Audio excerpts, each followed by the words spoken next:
Hi friends, welcome to my Shigodi vlogs channels. Please friends, ಯಾರ್ಯಾರು ನನ್ನ channel ನೋಡ್ತಾ ಇದ್ದೀರಾ ಸಬ್ಸ್ಕ್ರೈಬ್ ಮಾಡ್ಕೊಂಡು ನೋಡೋದನ್ನು ಮರಿಬೇಡಿ, ಶೇರು ಕಮೆಂಟು ಮಾಡಿ. ಮತ್ತು ಬನ್ನಿ ಫ್ರೆಂಡ್ಸ್, ಎಲ್ಲರೂ ಹೇಗಿದ್ದೀರಾ, ಆರಾಮಾಗಿದ್ದೀರಾ ಅಂತ ಅಂದ್ಕೊಂಡು ನಾನಿವತ್ತು ಬೆಂಡೆಕಾಯಿಲಿ ಸಿಂಪಲ್ಲಾಗಿ ಅಂದರೆ ಬೇಗನೆ ಮಾಡ್ಬೋದು. ಇದಕ್ಕೆ ಯಾವುದೇ ರೀತಿ ಮಸಾಲ ಪದಾರ್ಥಗಳು ಏನೂ ಹಾಕ್ತೇನೆ ದೋಸೆ ಮತ್ತು ಚಪಾತಿ ರೊಟ್ಟಿಗಂತೂ ಸೂಪರಾಗಿರುತ್ತೆ. ಆ ಥರದ್ದನ್ನು ಗೊಜ್ಜು ಮಾಡೋದು ಯಾವ ಥರ ಅಂತ ತೋರಿಸ್ತಿದ್ದೀನಿ ಬನ್ನಿ. ನಾವು ಫಸ್ಟು ಬೆಂಡೆಕಾಯಿನ ನೀಟಾಗಿ ಅಂದರೆ ಅದನ್ನು ತೊಳೆದ್ರೆ ಸ್ವಲ್ಪ ಲೋಳೆ ಜಾಸ್ತಿ ಬರುತ್ತೆ ಅಂತ ಹೇಳ್ತಾರೆ. ಸೊ ಹಾಗಾಗಿ ಅದನ್ನು ಒಂದು ಒದ್ದೆ ಅಂದರೆ ಬಟ್ಟೆಲಿ ಒರೆಸ್ಕೊಬೇಕು. ನೀಟಾಗಿ ಒರೆಸ್ಕೊಂಡು ಅದನ್ನು ಈ ರೀತಿ ಸಣ್ಣದಾಗಿ ಎತ್ಕೊಂಡು ಒಂದು ಬಾಣಲಿಗೆ ಸ್ವಲ್ಪ ಎಣ್ಣೆ ಹಾಕ್ಕೊಂಡು ಹುರ್ಕೊಳ್ಳಿ. ಅಂದರೆ ಅದು ಲೋಳೆ ಎಲ್ಲ ನೀವು ಹುರಿತಾ ಇರಬೇಕಂದ್ರೆ ಗೊತ್ತಾಗುತ್ತೆ, ಅದು ಲೋಳೆ ಬಂದು ಲಾಸ್ಟಲ್ಲಿ ಒಂದಕ್ಕೊಂದು ಒಂಟಲ್ಲ ಆ ಥರ ಆಗುತ್ತೆ. ಅಲ್ಲಿವರೆಗೂ ಹುರ್ಕೋಬೇಕು. ಏಕೆಂದರೆ ಅದು ಒಬ್ಬೊಬ್ಬರಿಗೆ ಅದು ಒಂಥರ ಲೋಳೆ ಬಂದರೆ ತಿಂತಾ ಇರಬೇಕಾದ್ರೆ ಚೆನ್ನಾಗಿ ಅನಿಸಲ್ಲ. ಅದಕ್ಕೋಸ್ಕರ ನೀವು ಇದನ್ನು ಈ ಥರ ಚೆನ್ನಾಗಿ ಹುರಿದ್ಬಿಟ್ಟು ಆಮೇಲೆ ಗೊಜ್ಜು ಮಾಡೋದ್ರಿಂದ ಚೆನ್ನಾಗಿರುತ್ತೆ. ತಿನ್ನೋದಕ್ಕೂ ಅಷ್ಟೇ ತುಂಬ ಟೇಸ್ಟಿಯಾಗಿರುತ್ತೆ. ಅಂದರೆ ಒಬ್ಬೊಬ್ಬರು ಡ್ರೈ ಪಲ್ಯನೂ ಮಾಡ್ತಾರೆ. ನಾನಂದರೆ ನಮ್ಮ ಮನೇಲಿ ಡ್ರೈ ಪಲ್ಯ ಇಷ್ಟ ಆಗಲ್ಲ, ಅದಕ್ಕೋಸ್ಕರ ಈ ಥರ ಮಾಡ್ತಿದ್ದೀನಿ. ಬೆಂಡೆಕಾಯಿನ ಹುರ್ಕೊಂಡು ಎತ್ತಿಟ್ಕೊಳ್ಳಿ. ನೆಕ್ಸ್ಟ್ ಇನ್ನೊಂದು ಬಾಣಲೆಗೆ ನೀವು ಗೊಜ್ಜು ಮಾಡಬೇಕಾಗಿರೋ ಬಾಣಲೆ ಯಾವ್ದು ತಗೊಂಡು ಅದಕ್ಕೆ ಸ್ವಲ್ಪ ಎಣ್ಣೆ ಹಾಕ್ಕೊಳ್ಳಿ. ಅಂದರೆ ಒಂದು 2 ಸ್ಪೂನ್ ಎಣ್ಣೆ ಹಾಕ್ಕೊಂಡು ಅದಕ್ಕೆ ಸ್ವಲ್ಪ ಅಂದರೆ ಒಂದು ಅರ್ಧ ಸ್ಪೂನಷ್ಟು ಸಾಸಿವೆ ಹಾಕ್ಕೊಳ್ಳಿ.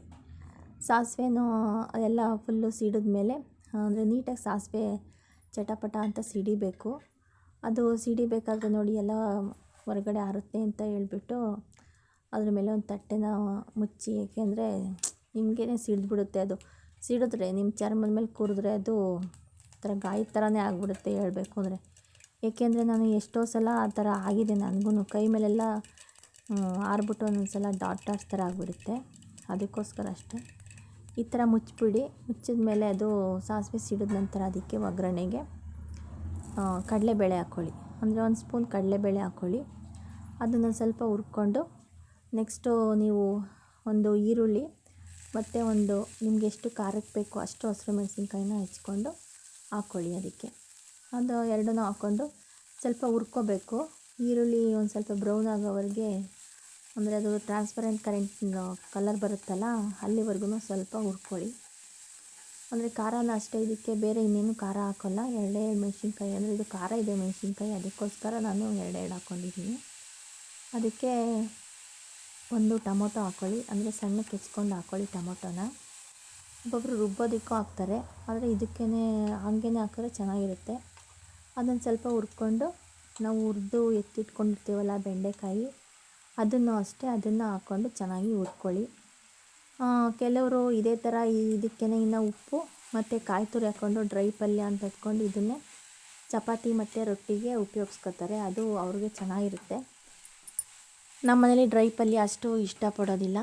ನೀವು ಬೇರೆ ಒಂದು ಜಾರಲ್ಲಿ ಮಿಕ್ಸಿಗೆ ಸ್ವಲ್ಪ ಕಾಯಿ ಮತ್ತು ಕಡಲೆ ಅಂದರೆ ಹುರ್ಗಡಲೆ ಸ್ವಲ್ಪ ಅರಿಶಿಣದ ಪುಡಿ ಹಾಕ್ಕೊಂಡು ರುಬ್ಕೊಂಡಿರಿ.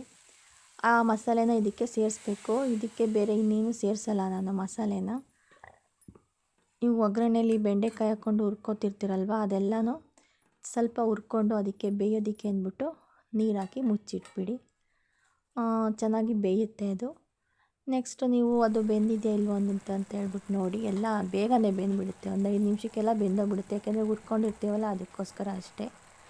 ಇದು ಬಂದು ಕಾಯಿ ಮತ್ತು ಕಡಲೆ, ಒಂದು ಸ್ವಲ್ಪ ಅರಿಶಿಣದ ಪುಡಿ, ಇದೇ ಇಷ್ಟು 3 ಅಷ್ಟೇ, ಇನ್ನೇನು ಮಸಾಲೆ ಹಾಕಬೇಡಿ.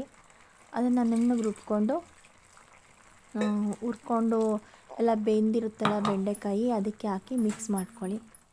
ತುಂಬ ಅಂದರೆ ನಿಮ್ಮ ಕಲರ್ ಇನ್ನೊಂದು ಸ್ವಲ್ಪ ಏನಾದರೂ ಎಲ್ಲೋಶ್ ಬೇಕು ಅಂತಂದರೆ ಇನ್ನೊಂದು ಸ್ವಲ್ಪ ಅರಿಶಿನ ಹಾಕ್ಕೊಬೋದು. ಹಾಕ್ಕೊಂಡು ಒಂದು ಮಿಕ್ಸ್ ಕೊಡಿ. ಚೆನ್ನಾಗಿ ಮಿಕ್ಸ್ ಕೊಟ್ಬಿಟ್ಟು ಸ್ವಲ್ಪ ಬೇಯಲಿ ಅದು. ಬೆಂದ ನಂತರ ನಿಮಗೆ ರುಚಿಗೆ ಎಷ್ಟು ಬೇಕೋ ಅಷ್ಟು ಉಪ್ಪು ಹಾಕ್ಕೋಬೇಕು ಅಷ್ಟೇ ಫ್ರೆಂಡ್ಸ್. ಇದಕ್ಕೆ ಕರಿಬೇವಿನ ಸೊಪ್ಪು ಮತ್ತು ಕೊತ್ತಂಬರಿ ಸೊಪ್ಪು ಎಲ್ಲನೂ ಉಪ್ಪು ಹಾಕಿದ್ಮೇಲೆ ನಂತರ ಹಾಕಿ ತುಂಬಾ ಟೇಸ್ಟು ಚೆನ್ನಾಗೂ ಬರುತ್ತೆ. ಅದರಲ್ಲೂ ಇದು ದೋಸೆಗಂತೂ ಈ ಪಲ್ಯ ಅಂತೂ ಸಖತ್ತಾಗಿರುತ್ತೆ. ಇಲ್ಲಾಂದರೆ ಅಕ್ಕಿ ರೊಟ್ಟಿ ಅಂದರೆ ಒಬ್ಬೊಬ್ಬರು ಈ ಹಂಚ ಮೇಲೆ ಬೆಳೀತಾರೆ ನೋಡಿ, ಹಂಗೇ ಪ್ಲೈನ್ ರೊಟ್ಟಿ ಹಾಕ್ತಾರಲ್ಲ, ಅದನ್ನು ಹಾಕ್ಕೊಂಡು ತಿಂದ್ರಂತೂ ಅದರಲ್ಲಿ ಮಳೆಗಾಲದಲ್ಲಿ ತುಂಬಾ ಚೆನ್ನಾಗಿರುತ್ತೆ. ಬಿಸಿ ಬಿಸಿ ರೊಟ್ಟಿ ಮತ್ತು ಬೆಂಡೆಕಾಯಿ ಗೊಜ್ಜು ಅಂದರೆ ತುಂಬಾ ಚೆನ್ನಾಗಿರುತ್ತೆ. ಈ ಥರ ಮಾಡಿ ನೋಡಿ ಫ್ರೆಂಡ್ಸ್. ನಿಮಗೆ ಯಾರಿಗೆ ಈ ಥರ ಅಂದರೆ ಸ್ವಲ್ಪ ನೀರು ಥರ ಇರೋ ಪಲ್ಯ ಇಷ್ಟ ಆಗುತ್ತೋ ಅವರು ಈ ಥರ ಮಾಡ್ಕೊಳ್ಳಿ.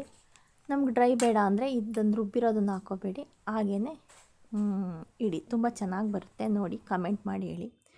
ಮತ್ತು ಇದು ಬಂದು ನನ್ನ ಮಗಳು ಸೈನ್ಸ್ ಎಕ್ಸಿಬಿಷನ್ಗೆ ಮಾಡಿರೋಂಥ ಮಾಡಲ್ಲು, ಅಂದರೆ ಸೇವ್ ಅರ್ತ್ ಅಂದ್ಬಿಟ್ಟು ಮಾಡಿದ್ದಾಳೆ ನೋಡಿ. ಹಾಗೆ ಫ್ರೆಂಡ್ಸ್, ಈಗ ದಿನಕ್ಕೊಂದು ಗಾದೆ ಮಾತು ಅಂತ ಹೇಳಿಬಿಟ್ಟು, ಏನಪ್ಪ ಗಾದೆ ಮಾತು ಅಂತ ಹೇಳಿದ್ರೆ, ದಡ್ಡನಿಗೆ ಹಗಲು ಕಳೆಯುವುದಿಲ್ಲ, ಒಳ್ಳೆಯವನಿಗೆ ರಾತ್ರಿ ಸಾಲುವುದಿಲ್ಲ. ಅಂದರೆ ಒಳ್ಳೆಯವ್ರಿಗೆ ಎಷ್ಟು ಕೆಲಸ ಇರುತ್ತೋ ಅಷ್ಟು ಸಾಲಲ್ಲ ಅಂತ ಫ್ರೆಂಡ್. Thank you friends.